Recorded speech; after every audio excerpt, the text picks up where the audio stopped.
On July 16, 1945, humanity witnessed the testing of the most destructive weapon ever created, the atomic bomb. For the first time in human history, a weapon was unleashed that would change the world forever.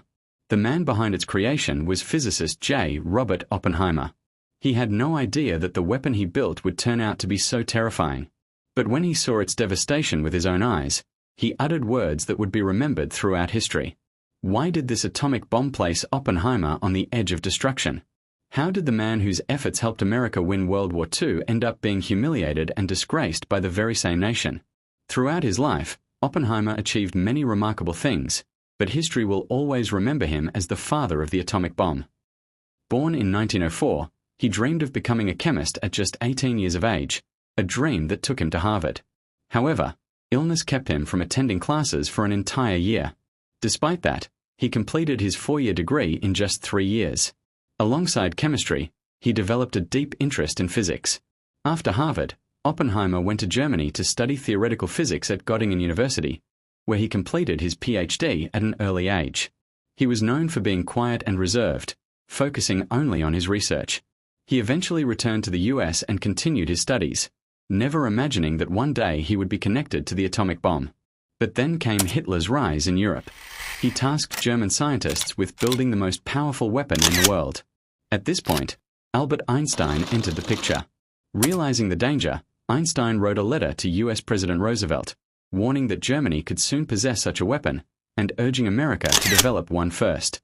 After reading the letter, Roosevelt immediately ordered the military to begin research into the atomic bomb. This massive secret project became known as the Manhattan Project. Many believe that the atomic bomb might never have been built if Einstein hadn't written that letter. Interestingly, one might think Einstein would have led the project since he was the one who raised the alarm. But that wasn't the case. Because of his German background, the US military feared Einstein might have hidden connections, so leadership of the Manhattan Project was given to Oppenheimer instead. Oppenheimer shared Einstein's views and agreed that America needed to develop the bomb. For this project, an entire city was built in New Mexico, known as Los Alamos. The US government poured enormous amounts of money into it. By 1945, around $2 billion had been spent. It was one of the most secret and important projects in American history. Maintaining secrecy, however, was a huge challenge. About 130,000 people worked on the Manhattan Project, carefully selected after strict background checks. Scientists, technicians, researchers, and even lower-level staff were instructed never to share details of the project, not even with their families.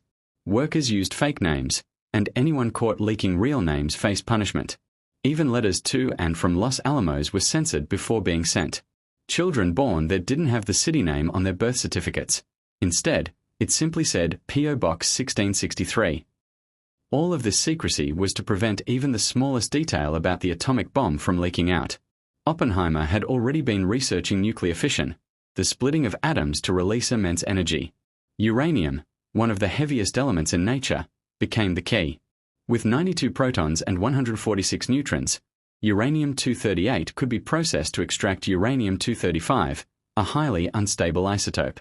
When a neutron struck uranium-235, the atom split, releasing massive energy and additional neutrons, which struck other atoms. This chain reaction, occurring in microseconds, produced a powerful explosion. To put this in perspective, a single atomic bomb equaled 350,000 tons of TNT. The little boy bomb dropped on Hiroshima had the destructive power equivalent to hundreds of thousands of conventional bombs, something impossible to achieve with ordinary explosives. The only drawback was that uranium was rare.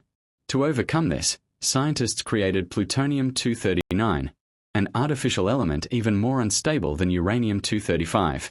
America was racing against time, World War II was raging, and there was fear that Germany might complete the bomb first. Finally, on July 16, 1945, the world's first atomic bomb was ready to be tested. The detonation shook the earth and shocked everyone, including Oppenheimer and his team.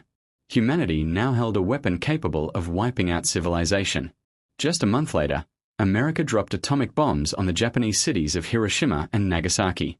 Over 250,000 people lost their lives. Japan surrendered soon after, bringing World War II to an end.